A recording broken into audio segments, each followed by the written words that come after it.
Welcome everybody to the Random Anesthesia Topic podcast. In this episode, we have Dr. Natasha Bartel from King's Animal Hospital in Ontario, Dr. Ryan Bailey from Premier Veterinary Group in Chicago, and I'm Dr. Gianluca Bini, owner and founder of Safe Pet Anesthesia, a training and teleconsulting company, and I'm an assistant professor of anesthesia and analgesia at Oklahoma State University. Let's get started. So tonight we are joined by Dr. Mika Hamilton, which is an assistant professor at the University of Toronto and a staff anesthesiologist and intensivist at UHN. Thank you so much for being here with us on the Random Anesthesia Topic podcast. So I have a lot of questions for a human anesthesiologist. I once attended a course that's usually done for human anesthesiologists at the Royal College of Anesthesia, I think, in London. Mm-hmm. And they all looked at me super weird when I was like, I'm actually a vet. Yeah. Surprised they didn't quarantine you in the tropical disease unit. Yeah. They were about to. But I got even weirder looks when at lunch somebody asked me, like, what do you normally give to dogs for pain management and opioid wise? And my answers was methadone. It's one of my favorite, opioids. Yeah. And they were like, on which planet do you even live? So I assume that that's not an opioid that you guys normally use. So, of course, you guys have way more access to fancy toys than we normally do, but just for a matter of cost. But, I always wondered, right? Like, so does methadone has even a place in human pain management at all? I would say we use it very rarely. Okay. Obviously, if a patient comes in already established on methadone from home, then, we do our absolute utmost to continue it. And it may have more of a role in our chronic pain patients.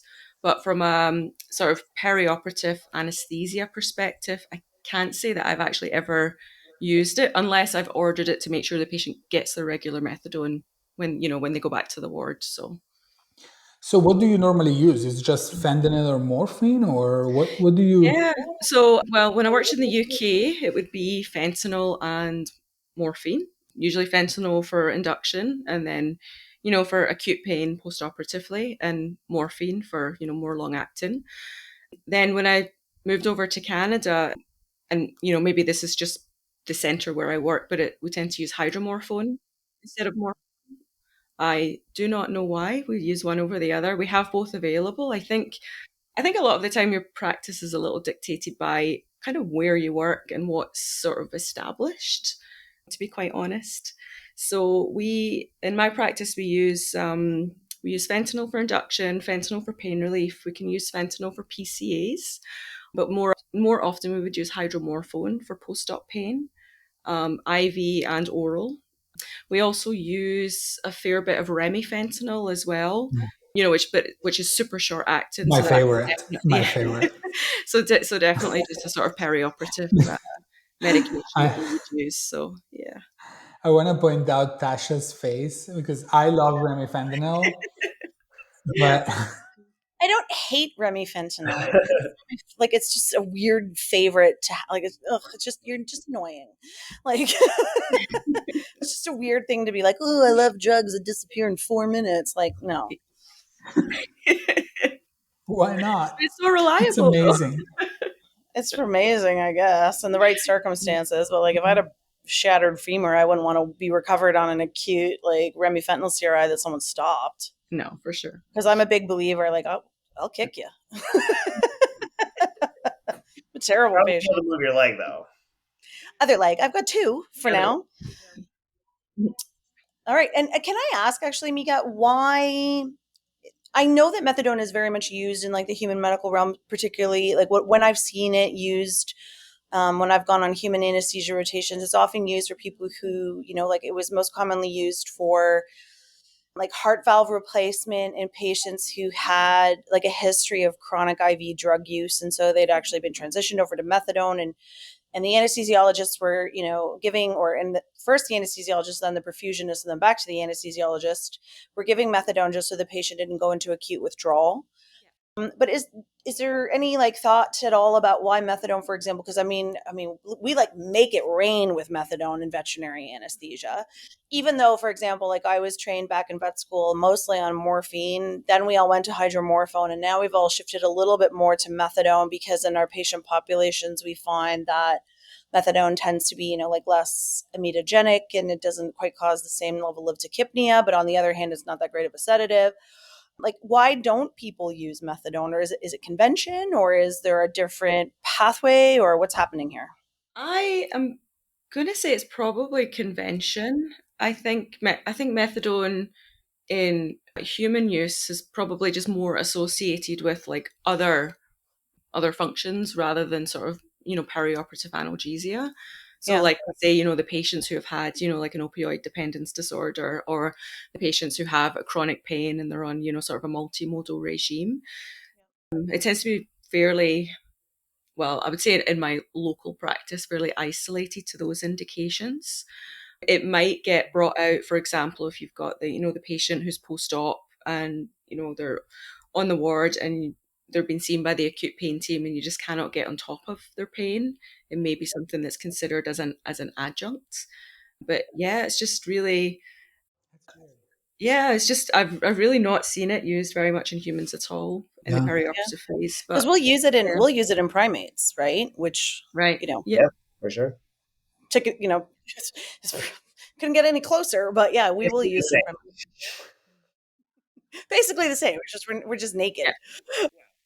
So what do you? Hairless apes, right? But no, that's Yeah. interesting because I mean, particularly like methadone, like I've used it in goats and horses and dogs and cats and rabbits and like the Mhm. whole spectrum of these guys. But yeah, it's very. I just usually when the same thing with Gianluca, like you say that to a human anesthesiologist, and they're like, what? Yeah. But like I said, it's probably these days. It used to be hydromorphone, but these days it is very methadone centric practice. So. And Yeah. what are the main reasons for that in veterinary practice then? That methadone's now the analgesic of choice. Um, Well, I think part of it is that we see a lot of emesis with. So the way veterinary anesthesia normally in 99% of places work is that usually you administer your pre-meds IM, because oftentimes you can't have a patient stay still enough to place an IV catheter, right? So in order to place an IV catheter, we usually want to have a premedication IM that sedates your patient enough to then place an IV catheter. So our usual combination for IM pre-med is an alpha-2 agonist, usually dexmedetomidine, and then if they're going to surgery, usually a pure mu opioid like methadone. If we do give morphine or hydromorphone, our patients do tend to vomit. And so then you either give them antiemetic soon enough in the morning before you give the pre-med to try and minimize the risk of vomiting, or your patient is going to puke. So like with methadone, we don't see that as much, or actually almost never really. They never vomit. And so it's a pure mu opioid. It has a little bit of an NMDA antagonism as well, which is kind of unique amongst the opioids. And then it doesn't have the vomiting side effect. It causes a little bit less tachypnea compared to like hydro and morphine. You don't see like that idiopathic hypothermia that cats get that you will see, for example, with like oxy, morphine, like methadone doesn't really give. We do see idiopathic hypothermia related to opioid use in cats, which tends to be self-limiting and will resolve once you stop dosing them. But you don't see that when you use methadone nearly as much as you would, for example, some of the other Pumius. So, but cats are really an entity unto themselves, and In And all ways.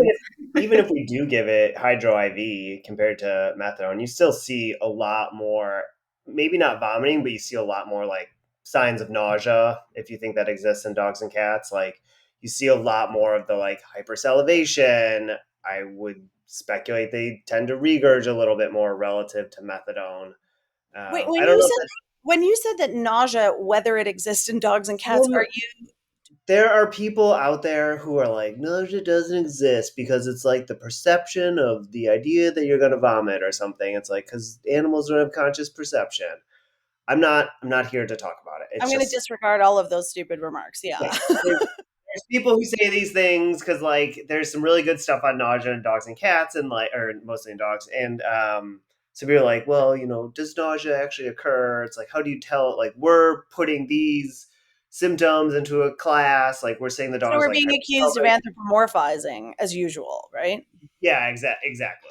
Yeah, I'm not here like I just wanted to make sure that you were on the side of believing, quote, yeah, in nausea and for sure. When the dog's drooling everywhere and like keeps licking their heaving. lips like they're gonna fucking vomit, like yeah, that dog's nauseous. I don't know what to say. Like that's the word I'm gonna use. I guess some smarter person can tell me why it's wrong.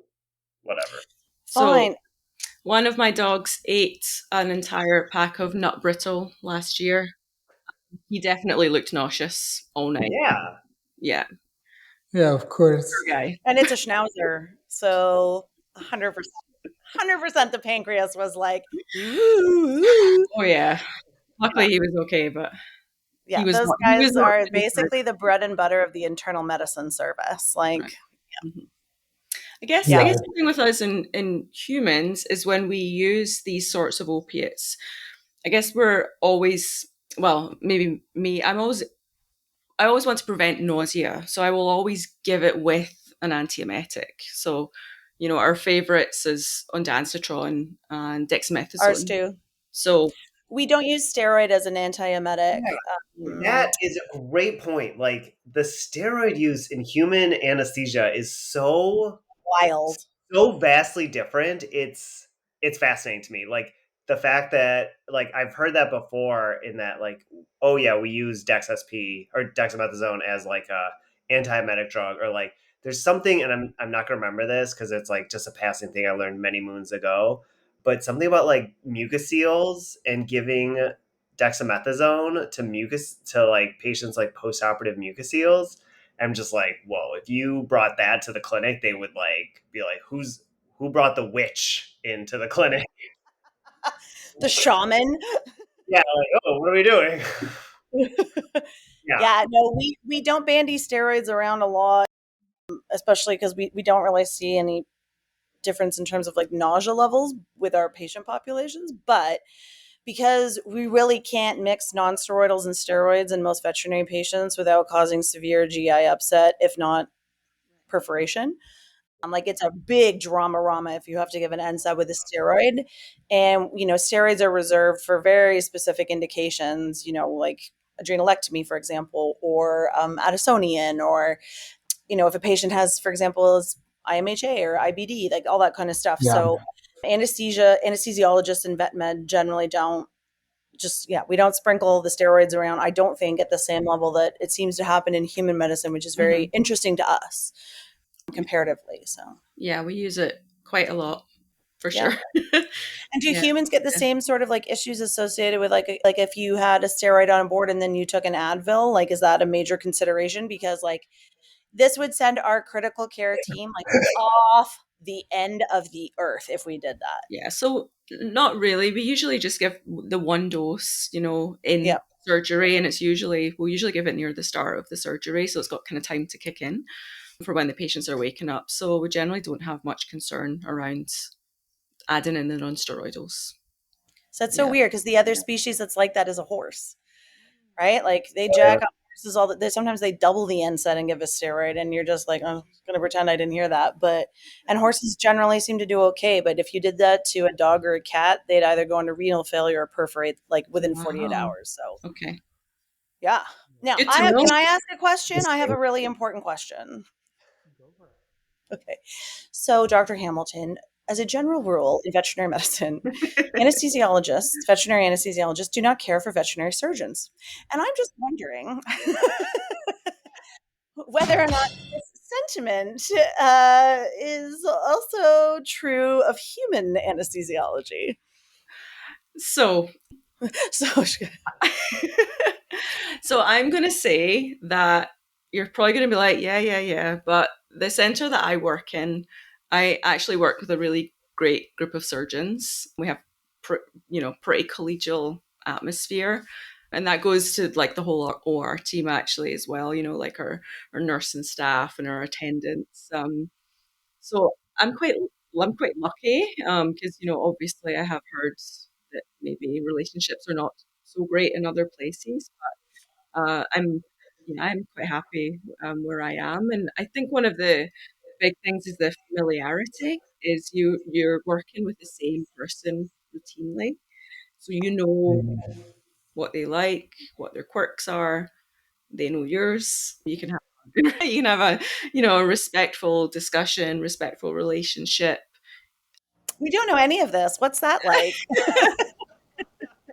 But it's And really honestly, we can important. edit this out, but now you can tell us how you really feel. Yeah, uncut. Yeah, no. And it's really important actually because like the data actually shows that Yes. good relationship and familiarity of the surgeon anesthesiologist dyad actually improves outcomes Patient and outcome, yeah. patient safety. There's a big movement right now in vet med where we're picking up on this OR cordiality as being related to not just like, emotional health for the team and like professional well-being, but also we're now looking at our own patient outcomes based on that. Yeah. And next year we have a symposium that's actually looking at mitigating risk. And one of our topics is discussing, the surgeon anesthesiologist dynamic and how it impacts the team and the patient. So Yeah, for sure. I remember when I was in the UK, I think it was when I was in the UK, there was actually there was a campaign in healthcare and it was called Cut It Out. And it was all about sort of the atmosphere in the operating room and sort of being collegial and civil and how it, actually improves things for everybody, like well-being in your healthcare workers and reducing attrition and, improved outcomes for your patients. So, Yeah. I mean, I want to be clear that we're not the source of the issue. It's Yeah. definitely the surgeon. We're not No, the but, problem. Yeah. no, Mhm. but I think Idiosyncrasies here at all. Not in this team, not for any of us. No idiosyncrasies at all. We're easy going, go with the flow, palm Yeah. tree in the hurricane.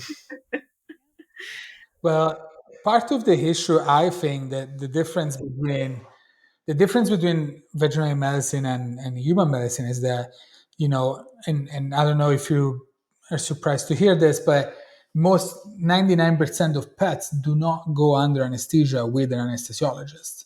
Like, in the US, there is active at the moment, there is about 240, 250 board certified anesthesiologists, period. And so, like, and most of us are, in either academic institutions or very highly specialized referral centers, right? So, you know, big universities have 12 of us, 9 of us, and so, like, I'm not saying they're hoarding us, but they kind of are. And so, like, a lot of surgeons are not used to have one of us around, right? They're not trained with one of us around, and so, like, which is interesting, right? Like, I would never want to go under anesthesia without an anesthesiologist. I think the issue is that a lot of owners don't even know that that's the case. Like, we have friends that I was at dinner with friends and they were like, oh yeah, we took our cat in for a spay, and the anesthesiologist, I was like, there is no anesthesiologist. Two of us in the whole state of Oklahoma, and one it's me, and the other one is definitely not at that clinic. So she was like, what do you mean? I was like, yeah, your cat did not go under with an anesthesiologist. I'm so Mhm. sorry.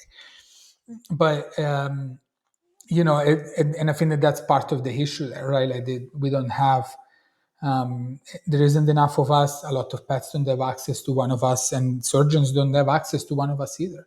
And so then when one of us comes in, um, a lot of the times it actually creates issues, right? Like in big referral centers, when they try to hire an anesthesiologist and start an anesthesia service, a lot of anesthesiologists faced problems because the surgeons get paid a percentage off of what they make from the surgery, which includes anesthesia. Now once they bring in an anesthesiologist, that percentage decreases because the anesthesia part goes to the anesthesiologist, right? Or it should at least. And so a lot of surgeons have that issue there with where their money actually decreases and they're not happy with it. And so Or some everything's more expensive for the client. Like there's charges to factor in now the increased level of care that's being provided. So the attending doesn't see a reduced charge. They subsidize the anesthesia cost by like adding in, small fees to every case to add in the additional care that's being provided is another model. But yeah, for sure. some corporations they Some don't of them even are want to just hire. jerks. So yeah, it's a lot of work to break a surgeon in. I find I try to if they've never worked with an anesthesiologist before, it's a very big uphill battle. Yeah. They're Now, also used to a whole level of like care that like they're having to do two sides of the coin, right? Like just not to like take the surgeon's side, Bartel, calm down. But like when they're training, they're having to learn how to manage anesthesia while also slicing and dicing in there, whatever they do, whatever it is that they do with the blade, I don't know. But they're having to also then manage when the tech says, "Oh, this parameter is off," and they're like, they have to decide, do I focus on the surgery? Do I focus on the patient? How do I divide that attention? So there is a level of control that they're being asked to give up. And I think that I can understand as someone who has some control issues, how that could be incredibly challenging. And as a Just human to play devil's advocate a little anesthesiologist, that's given me palpitations to think about someone having to decide between, do I focus on the surgical procedure or do I focus on the Well, I airway, the think oh yeah, no, there's hemodynamics, a the lot of wild oxygenation? stuff that goes on in our profession, and like I mean, sometimes we've got patients on the table, for example, that might be like racehorses can be worth millions and millions of dollars. A breeding cow that, like really produces great calves for either meat or milk can be worth hundreds and hundreds of thousands, millions of dollars. Even fancy Japanese koi goldfish, like a breeding male, can be worth like $50,000, right? And, these patients go to the table and they don't have an anesthesiologist, right? And they have, and I think that's always crazy. Like when you have like a $20 million racehorse go to the table with a fractured leg, and I mean, standing up a horse is a big drama-rama in terms of anesthesia risk. And then they don't have an anesthesiologist on board. They have like the first year out of vet school intern trying to stand these horses up. Because Bailey's like pulling his hair out in clumps. But yes, no, it should give you heart palpitations, and it gives Yeah. us heart palpitations. But yeah. there's a lot of people who don't, it doesn't seem to bother. And that includes the people who own these very expensive But they animals, don't which know. if it I were think a my lot of people don't racehorse, know. I would be like, I want 6 anesthesiologists standing this horse up. So I don't think they know. I This don't is think this. they know. I'm gonna ask the stupidest question today, Mika, and I totally apologize. But you're like 1-to-1 Yeah. with like a patient. Like you are like if I'm coming in to like have a rhinoplasty, that's whatever. You're gonna be the person to like anesthetize me, Yeah. monitor me, Yeah. and subsequently wake me up. Absolutely. Okay, and then Yeah. I'm gonna jump into something that maybe you will want to cut if whatever. But like, maybe you should use a beta blocker. what is the role then of the CRNA? Oh, so CRNA, I think, is more of a US style model. Okay. We Okay. don't I also really, wondered that too, because I was like, I yeah. don't know if that's a role that you have up in Canada. Like that may just be an American. Because I do know there's some tension It's an there. ongoing discussion, I believe.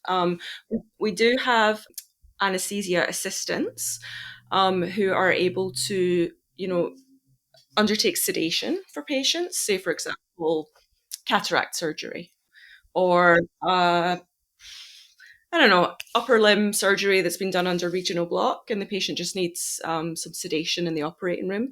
So the anesthesia assistants can monitor those patients, but there will always be an anesthesiologist who's supervising them. And If they'd the be like 1 to 4, 1 to 5, maybe. is, I Or think it's there's around probably, I'm sure there's some number ratio that you're allowed to do in. it's 1 to 2 Okay, in so yeah. my institution. And for any induction of general anesthesia and extubation, an anesthesiologist has to be there. I'm I mean, laughing. We're sniggering, Mika, because sometimes we have done like, if especially when we've been at university hospitals, like you could have 29 things under, yeah, for sure. and There is and one you're of by them. yourself. And you have, like, there's usually a nurse or a student on every case, but you're literally like, you have to know, 20 to 30 cases in your head, and you just circle all the way around all the time. And if something goes potty in one place, then it may fall apart in another. And I mean, I remember as a resident one night, I had a splenectomy bleeding out, a ventral cervical disc decompression case where they hit the artery and it was bleeding out. And at the same time, I was supposed to drop a horse for a colic surgery by myself. So that does not happen in human medicine. Nice. Knew I should have been a doctor. I think the thing that blew my mind is the sedated cataract surgery. Like cataract surgery in a dog or a cat. Mm-hmm. Can't think I've done one in a horse. Is like full anesthesia with paralytics, which for us is a big deal. Like, I mean, we can do paralytics. We're good at it, I think. But like paralysis. I paralyzed a sun bear. That's cool. Yeah, for us, it's strong Good local on anesthetic and then really just like conscious sedation. So, yeah. Obviously, if you have a patient that can't lie still or maybe is claustrophobic or, is not able. Because you can tell most people, like, Yeah. what to do, whereas we, like lemurs, for example, don't tend to sit still when you tell them to do that for x-rays. So everything, most of our stuff goes under either very heavy sedation or general because it's just, these guinea pigs are just not as cooperative as you'd like them to be. So now I have another question too. So Mika, what is your favorite type of anesthesia? Like, for example, like, are you subspecialized in neonatal or cardiothoracic, or what is your preferred genre to anesthesia? So I'm a little bit different in that I actually spend half my time on the ICU. So then the other half of my clinical practice is in anesthesia, and I do a little bit of everything at the place where I work. So a bit of neuro, a bit of spine, general surgery, ortho, neuroradiology. If you had to pick one. Yeah. Okay. So I was actually thinking about this today. I've actually got a couple. I was thinking about like what's my kind of favorite thing to do. Actually, one of my favorite cases to anesthetize for is bariatric surgery. Ooh, cool. Yeah, so, and one of the reasons is that the patients are usually, they're so happy. Like they're so excited. They've been waiting a long time for their surgery. They've gone through the whole process, sticking to the diet, losing a certain amount of weight, going through the whole bariatric pre-assessment. And, obviously some of them are nervous when they turn up, which is completely understandable. But so many of them are like, okay, time to go. So, and they're really like, they walk into the OR and they're like, yes, and it makes a huge impact to their lives. So I really like doing those. And then my other kind of actually favorite case to do is, which is what I was doing today, is anesthetizing for neuroradiology cases. So we will do things like embolizations of like cerebral aneurysms or AVMs. And it's up in the neuroradiology suite, so it's not actually in the main operating room. And with anesthetizing these patients, obviously there's a bit of stuff to do at the start, like intubation, lines, art line, infusions, making sure you maintain very, very stable blood pressure with the aneurysms. But once you're settled and the radiologists are doing their thing, you can sit in a dark room quietly. There's no drama. There's no clanging of instruments. Sometimes there's great music on. Like today, the radiology team had lo-fi beats on, which was super relaxing. and it could be a 2-hour procedure, it could be a 4-hour procedure. You just never know. And you just sit and make sure everything's as still and stable as possible. Sounds like my ideal case, which is why my favorite animal to anesthetize is like an adult cow, like adult like ruminant is because I think I did not know this about you, but anyway, continue. you don't have to do nothing. You don't have to do nothing. They breathe great. They keep stable blood pressures. Heart rate stays fine. Oh, it's Like mad hard to kill a cow, right? Like there's certain animals that just drop dead. Like if you look at them, cows are robust. that's a different situation. But under anesthesia, they are just a flat line all the way across, and you don't have to do a single. You don't have to lift a finger. You just get to make your dots, and you're just like relaxing. It's You great. It's love awesome. that. You love going into that weird anesthesia zen zone and like the quiet hour, and you just sit and like overanalyze your ECG. I know you love that. Oh my god, the quiet OR is like. No, no, Oh no. I like the like, my hands pumping the heart, like, my actually pumping the heart and like we're pouring in like auto transfusions and xenotransfusions and like there's shit everywhere. Like I like the high adrenaline, high stakes stuff. But yeah, Ryan, yeah, you like to go into your zen zone. I like that Yep. intermittently because I have enough of that on the ICU. So so when I'm in my anesthesia, I would prefer that not to happen. But obviously, even in the most stable case, that's Oh just the yeah. nature of anesthesia. Is all of a sudden, everyone's life is flashing before your eyes, and Oh yeah. that's why we're I trained mean, to it do what is nice we do. sometimes just So to have a yeah. nice case where you kind of go in the OR and you and the surgeon, like they're in their zone, you're in their zone, you're kind of working together, but non-verbally. And like you can just tune out and it's quiet and nobody asks you any questions and that can be enjoyable. Conversely, what's your least favorite type of anesthesia? So I wouldn't say least favorite, but I think the type that stressed me out the most, and which I don't really do anymore, was obstetric anesthesia, Hmm. the emergency cesarean sections. Lots of panic, lots of stress. Patients being rushed into the operating room, and you're trying to talk to them and take a history and tell them what you're going to do as you're walking down the corridor. You're not doing things fast enough.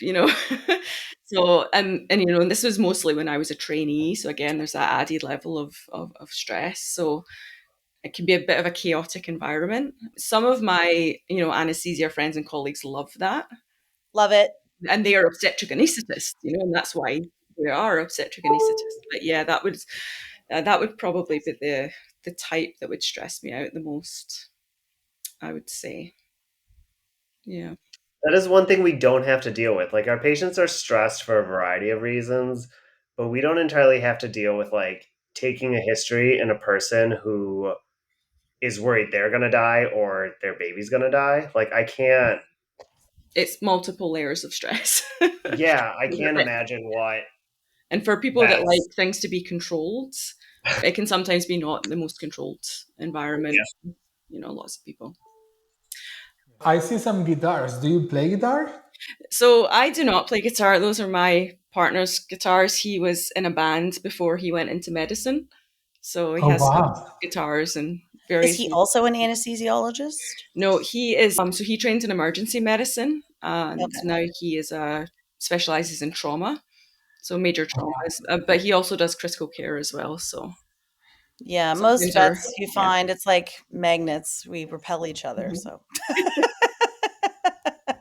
yeah, I wouldn't date a vet for $1 billion, but but We don't anyway. discuss medicine that much, actually. I have to say. Usually, we'll come home. It's a 5 minute debrief, and then all right, Netflix time, or yeah. Try not That's to a very healthy way of doing it. yeah, try not to talk shop too much. So That's yeah. fair. So I don't play So the guitar. I'm learning to play the violin Oh, after 30 something years of not playing the violin. I decided life can't be all about medicine, so I wanted to pick up that skill again. So fair. yeah. Do you guys play an instrument like Ryan and Tasha? I have I no have grade 10 musical flute ability. under my belt. You have what? Grade 10 flute under my belt. I also went to school on music scholarship. Well, And the only reason I didn't do a music degree is because my dad was like, I didn't pay all this money for you to serve tables. So I was like, oh, okay, dad. Dang. So yeah, he was not keen on me doing a music degree, so I didn't do my music degree. I did biology, and here we are. I Yeah, have no. I played an instrument as a kid, but like the never. recorder. No, I like did clarinet and then bass guitar, but I just never. I don't have a musical bone in my body. Like I can't pick up a difference in a note. Like I love listening to music, but I like couldn't tell you the difference between a B and a C or like a C flat or whatever the hell all the notes are called. Yeah, I was. It's not my. I have learned. I've taught myself to cook pretty well though, so I think that's a pretty solid skill that I've got. I can really knock it out of the park. Yeah, you can. Both of you actually are excellent cooks. Now, Mika, I was just wondering, because we've asked you a lot of questions, and I usually find that human anesthesiologists have lots of questions for us about some of the weird and wonderful things we do. Yeah. So I have a WhatsApp group of my colleagues, and I just sent a text saying if you could ask, veterinary anesthesiologist a question, what would you ask? And it was like bing, bing, bing, bing, bing, bing. I knew So that. Yeah, that's why I was like, we should let Mika have a chance to, because I was like, I bet you there's a lot. Yeah. there's a lot. So I'm This not is going to ask She's you got her all. glasses on. I know. time to shine, everyone. Watch out. Okay, So be professional, Tasha. some of the questions they had were, how do you monitor the depth of anesthesia in your patients? Oh And gosh. is MAC a thing in vet anesthesia? Yeah. Hell yeah. Yes, okay. So it's totally species based. So Right. both of those things, right? So MAC obviously varies with species.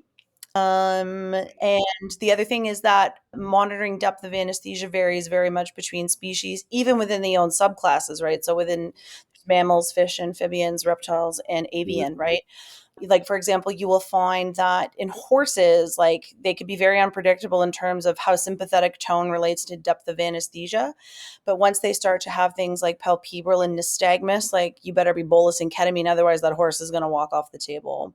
On the other hand, for example, like camelids, they only blink one of their two eyelids. So you have to look at the difference between like the dorsal and the ventral eyelid and determine.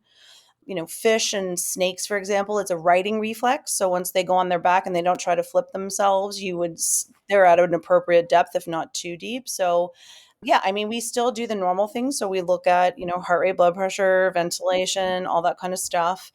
But for example, when we're looking at the cranial nerves or the physical reflexes, because, it can be very, very challenging if you have a horse on the table who's actually having ocular procedure and you can't actually monitor the eye.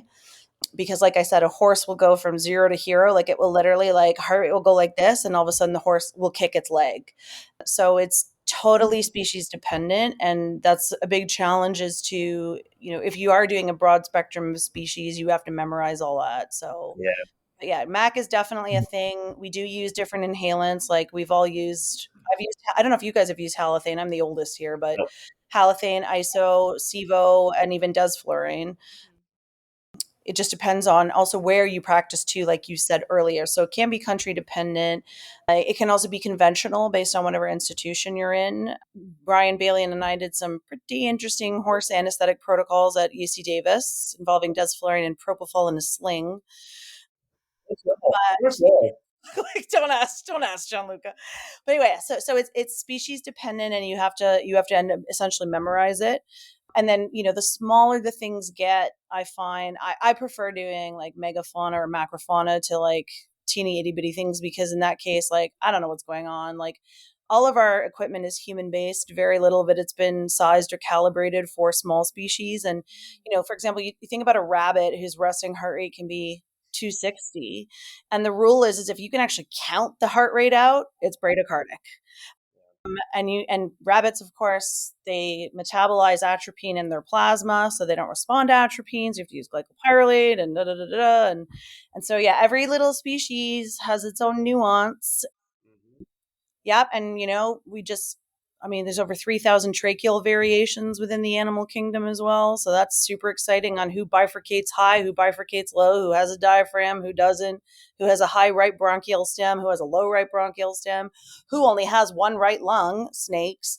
So yeah, it's a lot. It's a lot. There's a lot of crying over board exams. I love how you went through all the species possible. You omitted cats and dogs. Oh, that's True. boring. That's boring. You I mean, didn't mention how at acceptable planes of anesthesia, goats' eyes turn into bricks. yeah, Like, come on. Like, that's a classic. Like, oh, it's a goat. Well, you're going to look for when his pupil changes to the diameter of a brick. yeah. There you go. So we do have MAC. We do practice MAC sparing techniques. I mean, we do a lot of local regional. I mean, Okay. all of us do ultrasound guided local. And I mean, I've done femoral sciatic on a beaver, like Of course you have. ultrasound guided. Yeah, yeah, I know. So we do it. So we do practice MAC sparing techniques. And like I said, yeah, our depth of anesthesia changes with the species. So that We actually also led have a lot of, my other questions, which was from one of my regional colleagues, was asking, what is the role of regional anesthesia in your practice, and like, what are some of your favorite blocks to do? not what it should be is the answer. Like, we are way behind, and it's super institution specific. Like, where I trained, it was just starting to become a thing, even though where Tasha trained, it was like their whole thing. And there are still places out there where they're just not the trainees are not getting the exposure to local regional, so they're coming out with like skills that are perpetuating a whole. It's a bit of a problem, but we do it. We are probably like, I don't know, 10 years behind. I think Diego's catching up a little bit, but like, Diego's catching up. But I mean, when I went to Davis, I actually taught your faculty how to do the blocks yeah, because I came from yeah, Cornell, right? Where everyone did the ultrasound guided. But what are my favorite blocks? I like ultrasound guided interscalene for forelimb amputation. That one's really technically challenging and something that's quadruped, right? Like quadruped as opposed to an upright biped. And I really like, for hip replacements or femoral head ostectomies or pelvic fractures, I tend to do parasacral sciatic and a psoas compartment block in lieu of an epidural so that I still have unilateral function so they can ambulate postoperatively. Because getting our pets out and up and going to toilet outside, which is also very different from human medicine, is a really big part of getting them home sooner rather than later to limit, postoperative and nosocomial infection. So, yeah, those are my favorite blocks. Beanie? I think like ESP blocks are probably my erector spinae blocks. I love those. You're doing that mostly for like hemilaminectomies and Laminectomies, yeah, yeah. But yeah, we're so behind. Like for example, like epidurals, they were a thing in the past, but now like it's phasing out a lot in vet med.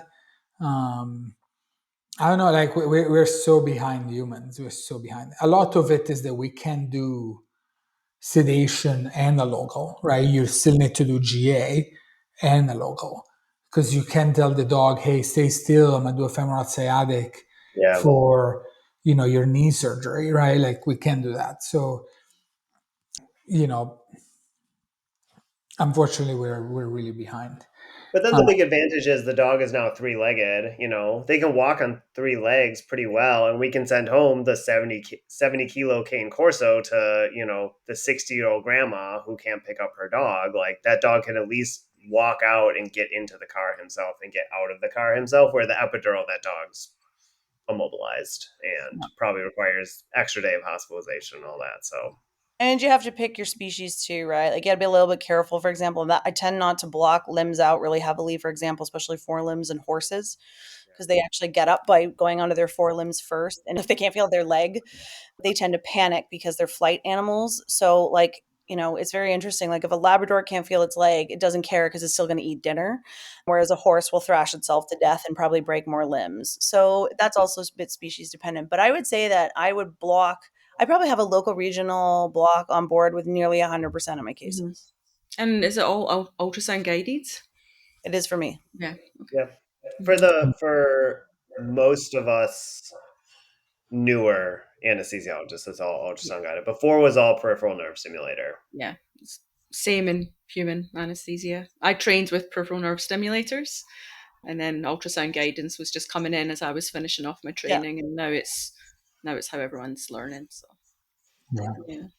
I think we're on this similar timeline trajectory for that anyway. But yeah, because I can do all my blocks with both the nerve stimulator. Because sometimes, if we locum in, like I might locum in a different practice, or I might go teach, and they might not have ultrasound access. So I Yeah. always feel that I need to be proficient in both techniques. Mm-hmm. There are still some wackadoos out there who are doing them all blind, which I do not condone. Mm-hmm. But I do know what goes on. And on the subject of sort of, using more, I don't know, technologically advanced equipment, do you use like video laryngoscopes for intubations in some of your animals, or is it all direct laryngoscopy? So Not frequently. Yeah. yeah, we have it. Like we're not the ones with the camera on the blade. We have like Ambu makes these little scopes that you can put into your endotracheal tube, and like we use it as a stylet. So it's Right. not technically a video laryngoscope, although Mhm. they try to sell it as such. Yeah. But sometimes it's You should appreciate though, Mika. Sorry to interrupt, Beanie, but like dogs, and for dogs particularly, like dogs are dead easy to intubate. It's not quite as challenging as human beings. Like you could literally, like, if there was a Labrador over there with its jaw open, like I could like arrow the endotracheal tube in, right? Like, but then there are other species, for example, like pigs, which are a nightmare, or rabbits or camelids. They can't open their jaws. They have these humpy tongues that get in the way. They have terrible dentition with their little rabbity teeth. Like they're prone to laryngospasm. Their larynx is like down around the corner. So there's also species. So it depends on which case you're doing. But for the most The part, horses you intubate blind. we don't have those cool blades where Yes. it's embedded and that And you guys actually dispose of or what have you. Like we don't do that as much. No. yeah. What did you say, Bailey? horses just do it blind. Just Horses like are done blind, and cows are actually done by palpation, right? Like you actually put a gag in a cow's mouth, crank it open, and then one hand goes in and actually opens the arytenoids, and then you use the tube and you actually feed it in while your hand is actually on the larynx, and that way you make sure that placement is appropriate. So we intubate very differently. Like I giraffes are said, the same. giraffes are the same. Elephants are blind. Yeah. I Yeah. will say though, I was at the university and their exotic service intubates rabbits with a scope. Yeah. 30 seconds. I used to do Like, it with the scope at Cornell when it was well, like available. with the Because video rabbits scope. make me want to. Yeah, I would do as a video scope to do Yeah. rabbits, and even Oh then my it was. god, it was like 30 seconds. I was like, why don't we just get these everywhere? This is I don't know. insane. I tend to use like my little rabbit adapted LMA for them because, yeah, I find supraglottic is easier for rabbits, so I tend to do that. Yeah, that's I fair. was actually going to ask, do you use laryngeal masks much in vet anesthesia? So Not much, but they're around. Rabbits. they're around. Okay. Yeah. Mostly like cats. I think the ones that we have that are most commonly used is rabbits, and there is some for cats, but I don't think that anybody actually use them. It's very rare. But for rabbits, we do because they're very hard to intubate. Oh, Yeah. okay. Yeah, they'll make you want to lie down and drink for a day. Like it is just. I mean, I've seen rabbit intubations take like 4 hours before. And Like it's just. why Or is the it? rabbit is intermittently like profoundly cyanotic. Like turns blue like They not into surviving. They're not a robust species. Like no. yeah. Rabbits at MAC anesthesia are hypotensive for sure. MAP of 40 easily. Easily. Yeah. I Is it just? usually weasel my way out of Yeah. rabbits when I can. Me too. And I did my research in rabbits. I know. What is it anatomically that makes it so difficult to intubate a rabbit? Well, this is a good exam question. This is a classic exam essay question, but yeah. Well, you can't open their jaw very wide. They Okay. have that like rodent-esque dentition, right? So they've got those super pronounced incisors that overlap. They have these terrible dental arcades. They have a lingus torsus, which is basically a hump at the back. And if you occlude Yep. those caudolingual vessels, like they just become cyanotic, they swell and they obstruct. You can't visualize it because it's so like it's very caudal and distal. They're prone to laryngospasm, and they're herbivores, which means they like to have cheeks full of crapola, and they don't like ruminate or regurgitate, but yeah, their throat is usually goopy, and they just usually when a rabbit comes to you for something that's anesthetic related, it's usually like a late stage illness type thing in most cases, in which case they're already on like the cusp of like totally like being non-compromised situation, and they just die, and you're like, oh god. Yeah. Hmm. Yeah. None of that So is fun. I, No, we should send you a picture sometime. The other one that's a thrill Yeah. is a guinea pig. We actually use otoscopes to intubate guinea pigs. So Oh, okay, okay. yeah. so Really now, easy though with reptiles, right? Like snake, like the tracheal opening is like really forward and under their tongue, and they don't have a glottis, so you actually just pass a cold tube right through, and it just seeds right there. So so I have a question for you now that I'm sorry to interrupt your streak of questions, Riel, but we There's are so fast. many. But so Ryan mentioned blood pressure, right? So what's your target for MAP? hmm. Like I'm assuming that I mean, of course, like we, at least in VetMed, we do use MAP as a surrogate for perfusion. We do make the assumption that if we're above a certain target, perfusion is good. We do not, at least in VetMed, have a good device that tells us, whether perfusion is good or not. I know that there is some devices that are coming out on the market, probably more in humans, that they're looking at perfusion, I guess. Do you do you have a target for MAP to stay above of, and what that is? So it can be a little obviously patient dependent and procedure dependent, but I would say if we were going to take a number, 65 millimeters of mercury is usually what we aim for MAP. Okay. Give or take. Depends on the patient. If it's a young, healthy patient who's got, no cardiac issues or cerebral vascular disease, they can probably tolerate a lower MAP for a period of time. If you've got the patient that's chronic hypertensive and has cerebral vascular disease and they're a stroke risk, you probably want to run them with a higher MAP. So figure out what's normal for them. Some of our procedures, for example, some of our spinal cord surgeries, there's various, or I should say, variable evidence on this, but in those types of surgeries where we're doing, for example, say decompression and fusion in the spine, and the surgeons are operating around the spinal cord, there may be some evidence for pushing a much higher MAP target. And in those cases, we would aim for about 85, 80 to 85. So we would Okay. supplement that with, usually with vasoconstrictors, saying that the evidence is a little variable on that number, and it's very hard to get the exact number, but you need a number to work with for a Right. start, and then you just kind of vary it based on your patient. What are the comorbidities? What's their normal blood pressure?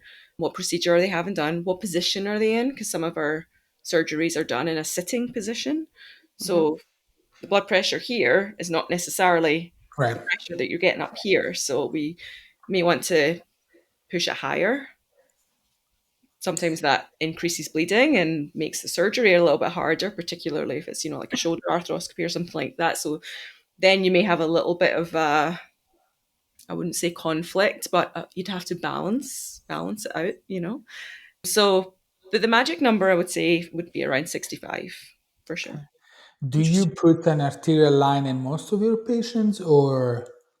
No, I put arterial lines in for patients where I want to keep like a much closer eye on the blood pressure. So, for example, those big spine cases, neurosurgical procedures where we want to know what the MAP is so we can, try and figure out where, if we've got high ICP, we want to make sure we've got good Right. cerebral perfusion pressure. So we need the MAP to, do our maths and make sure we're perfusing the brain during neurosurgical procedures. In procedures, for example, like my neuroradiology patient who's got an aneurysm, and we don't want it to rupture on induction of anesthesia. Right. We want a nice stable blood pressure during induction of anesthesia. We'd put arterial lines in for those. I would say the big cardiac and thoracic cases, art line for sure. And then if you've got the patient who perhaps, their surgical procedure is not that extensive, but they have significant comorbidities where, you want to keep a good eye on their oxygenation, their CO2 levels, their mean arterial pressure, or and or you want to be taking frequent blood work to keep an eye on electrolytes, acid base, even, like hemoglobin, again, particular, well, guess during a lot of our major cases, you want to keep an eye on the hemoglobin. But then in some specific cases, there's, hemoglobin targets, for example, again, in like big spinal cases. So I think the short answer is no. Yeah. Where I practice, I wouldn't put arterial lines in most of my patients. But if I was a cardiac anesthesiologist, I probably would have art lines in all of my patients, So, yeah, Fair. again, Fair. center specific, specialty specific, procedure specific, but then also patient dependent as well. So, And what's, generally speaking, like, what's your first line for if you're going to use a sympathomimetic for blood pressure intervention? Like, what do you reach for as like your bog standard one? when I was in the UK, it was metaraminol, which is a good Oh, okay. vasoconstrictor, but we don't have that here. So phenylephrine is Yep. what we tend to use as our first choice, Okay. vasoconstrictor in the OR. If there is bradycardia or a risk of bradycardia, like say the heart rate is low normal and you don't want it to drop any further when you give a vasoconstrictor, then we would use ephedrine with Yep. alpha activity. So those are definitely our two main ones that we would use, and they're the ones that we would generally have drawn up for most cases, just in case. Okay. If we are doing, say, for example, again, I keep going back to this case, is what I see quite frequently, but the big spinal case, we want to maintain that higher map than usual, map of 85 to 90. Sometimes the surgeons actually request a specific map. Then you might get to the point where we're running a phenylephrine infusion and we're running it at 0.3, 0.4, and it's just after that point, it's just not working anymore. Mm-hmm. So actually norepinephrine in these patients is much more effective. Okay. And it doesn't necessarily have to be run through a central line. It can be run through a peripheral IV as long as, it's a reasonable size IV, it's flushing, and you can check it regularly to make sure it's not tissued. So yeah, for sure. yeah. So Interesting. yeah. But I think definitely we reach. are the main ones. So I think we reach for Norebi way earlier than you do. Okay, so I've always said this, and I want to ask and see if this is true. I've always said that we in veterinary anesthesia tend to reach for like inotropes and less likely for vasopressors because we don't have the same coronary arterial disease where the human patients are at higher risk for having some degree of coronary arterial disease. So vasoconstrictors are generally preferred because of like the risk of tachycardias and positive inotropies together. But I don't know if that's like, yeah, like, is that an accurate statement or is that even close? Or is it just like, nah, whatever. We don't worry as much about it unless they have existing evidence that they have coronary arterial disease. yeah, I wouldn't say we worry too much about that. I would say that our adult patients are less likely to get bradycardic. I'm going to take a guess that maybe in vet anesthesia, do you see bradycardias fairly regularly? Yeah. Yeah, So, especially because we pre-med with a bunch of Dexmed. okay. Yeah. So bradycardia is definitely more an issue in pediatric anesthesia for sure. Not so much in our adult population. Obviously, it can happen, and then there's certain procedures that actually bradycardia is a big risk. Like if you're doing laparoscopic surgery with the pneumoperitoneum, then bradycardia is going to be a risk. We also, it sounds like maybe we don't use dexmedetomidine as much as you do. I use it a lot on the ICU actually for sedation, but perioperatively we don't. And again, I don't want to say this is how everybody does it because again, it's all very center specific and specialty specific, but we don't use it a ton where I work. But what we do use it for actually is in neurosurgery and particularly for awake craniotomies. It's a really nice sedative agent, quick on, quick off. Apart from the bradycardia risk, obviously it's hemodynamically pretty stable. Patients can be very, relaxed with it, but can still, follow some commands, which is what we want patients to be doing when they're having awake craniotomies, because we want to see what's happening up here? Is, can they See, this is the thing that freaks me out the Yeah. most about human anesthesia is that your Yeah. patients start talking in the middle of stuff. Like I had to spend a day, like when I did my human anesthesia rotations, we did OBGYN and, we kept going to cesareans and, they were talking. And I was like, oh, I'm going to pass out, right? Because I was like, I'm not used to things being like awake and sentient and verbalizing and being like, Right. oh, I feel nauseous or, oh, I feel pressure. I was like, oh, like, I was like, that freaked me out big time. So I was like, the verbal component of human anesthesia Mhm. is definitely weird from our point of view, I think. So, Mhm. Yeah. did you want to ask another question before I think we're probably close to wrapping up, aren't we? So Let me we see. should Sort of, end yeah. with Alex. She's got the glasses back on. I love that. I love that. So I think we actually can answer most of them in our discussions, but and you were talking about this before with regards to anesthesiologists in veterinary practice, but what is your threshold for when should an anesthesiologist be doing the anesthesia as opposed to the anesthesia that a pet might get, for example, in their local practice? Just depends on how much you love your cat and dog. This question is fire. I'll give you my answer. So, unfortunately, it comes down to, for the longest time, it came down to money, right? So, like, the owners has the money to spend, they can have an in-person anesthesiologist at their vet clinic come in. Now, an in-person, the going rate in the US for an anesthesiologist is usually $250 an hour with a minimum of $2,000 a day for the practice. Okay. Very little owners can afford that. The top 1%, probably not even. Okay. And that's to a regular vet. Now, some referrals do have an anesthesiologist, very few, very, very, very few, rare.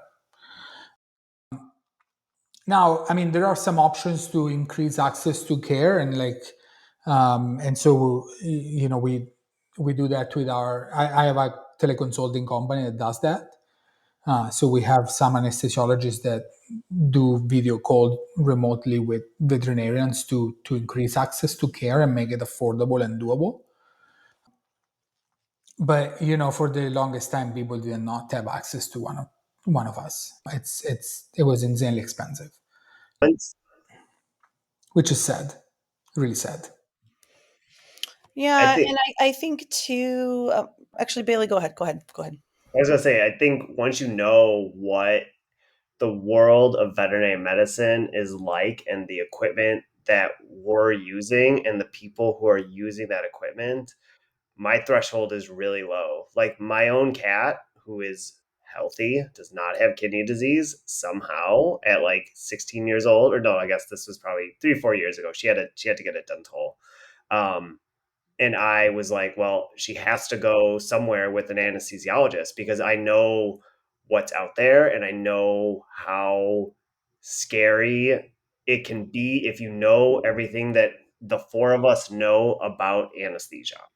And so I found a dentist who would let me run the case.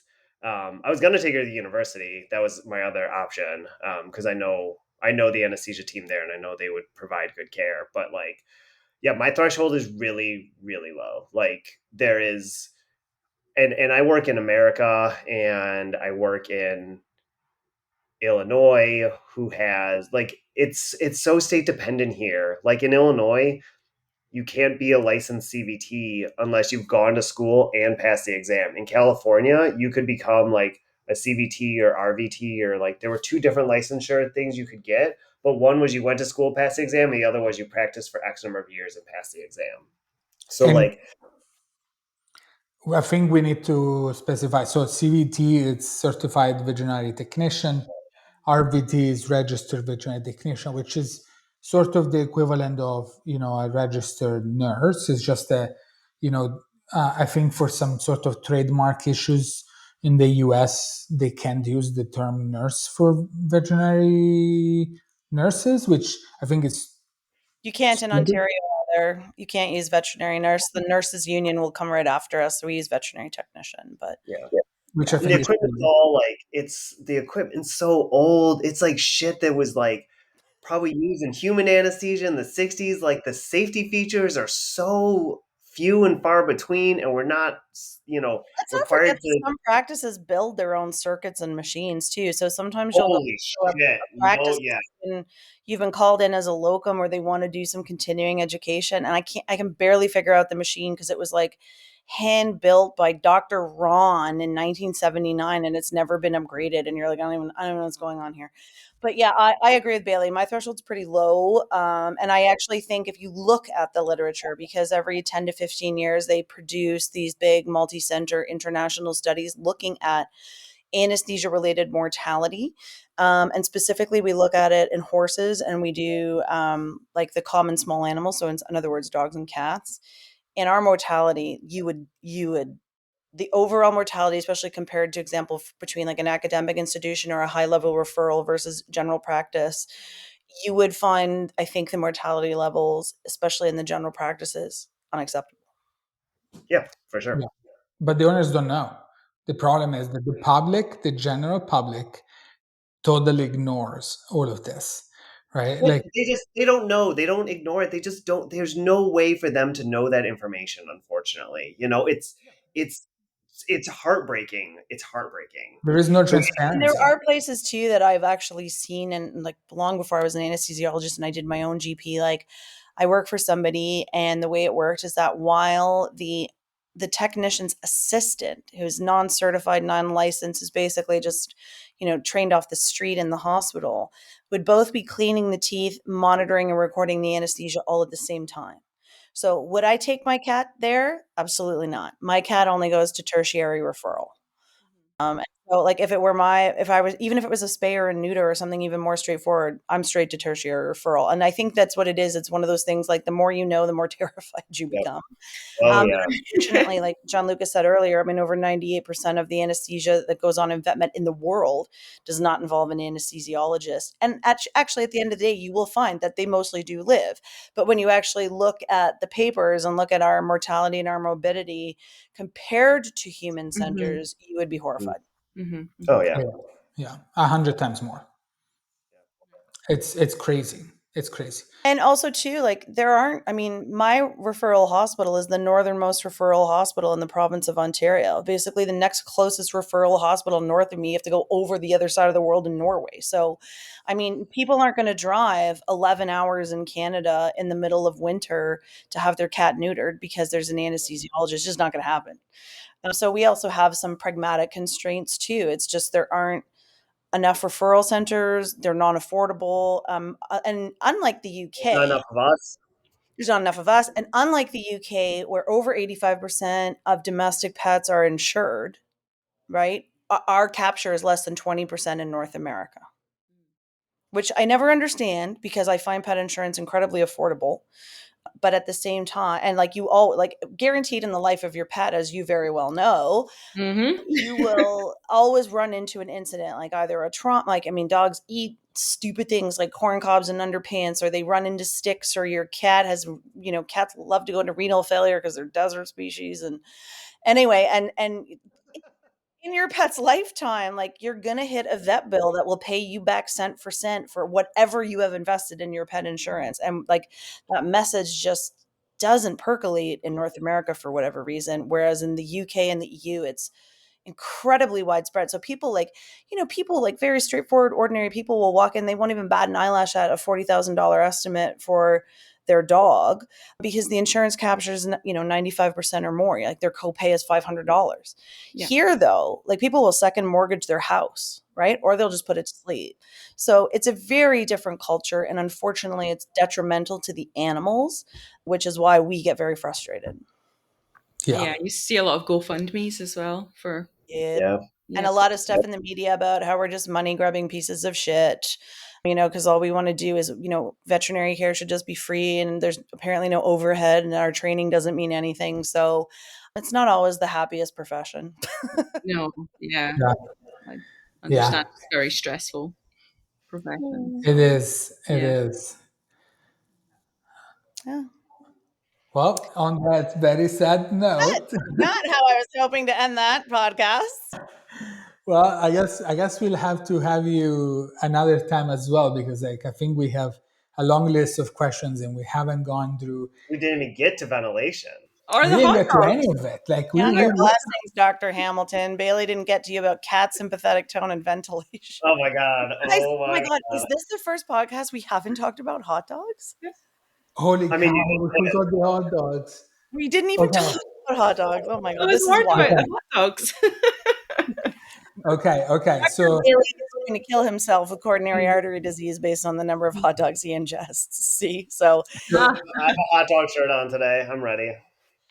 Ryan is a hot dog connoisseur. Mhm. So he Legit. goes around and tests Yeah. all sorts of different hot dogs.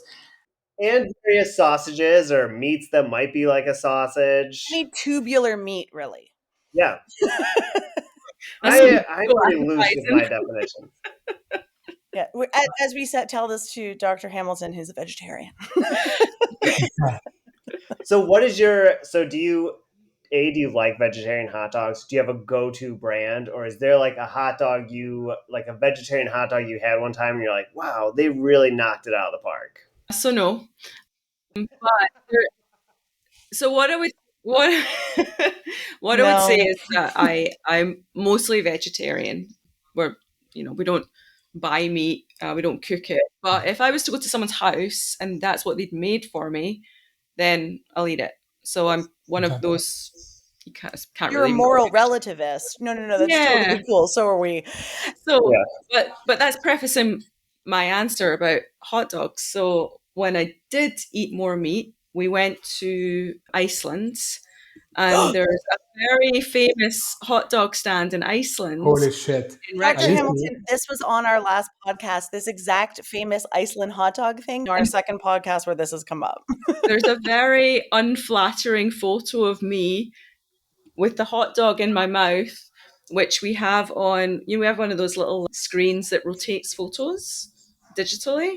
And so every now and again, this photo pops up of me looking awful, eating this world famous hot dog. I should have bought my flight to Europe on Iceland Air so I could stop in, get a hot dog, and then Stop over. Because Second, behavior is. Do the stopover, have the hot dog, go to the Blue Lagoon, and then get your flight the next day. Yeah. Mika, because you're Scottish, so I'm Yes. just going to test the waters here a little bit. Yeah. So let's say you were having a night out in Scotland. In Scotland, okay. Specifically. Yeah. Are you going for a late night kebab or Yes. buddy or okay, yeah. So you're Yeah. gonna eat meat when you've been on the town in Glasgow or what have you. So I would probably not get a kebab. I would probably go for chips. And when I say chips, I don't mean the crunchy ones. I mean we know, yeah. proper fries. So chips and cheese was a favorite. And actually, when I was at university in Dundee, there was a 24-hour bakery, it was called, which is where everybody would go after a night out. It was a bakery, but it also made chips and cheese and curry sauce and baked beans and Did it do hamburgers. because I know also Scottish people will deep fry anything. It's not just the Mars bars. It's deep fried slices of pizza. They'll deep fry the entire cheeseburger. Will deep fry a whole sausage? Yes. Yeah. Sausage supper. Yeah. I had that. It was so good. It took me until I was in my 20s before I realized that the pizza from the fish and chip shops was deep fried. I honestly thought that was just what pizza was. holy cow. And I didn't realize until I was in my 20s that it was deep fried this whole time. The Italian is clenching every sphincter in his so body. sorry. Now, this is another famous podcast topic of ours is how other people ruin pizza. And he specifically focuses on Americans, but now I think he's switched his allegiance of hatred to the Scottish. I'm sorry.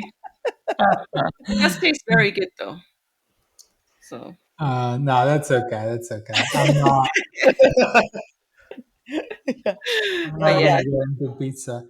But yeah, definitely we need to have you again for another episode because we have so many more questions and an hour just flew by. I know.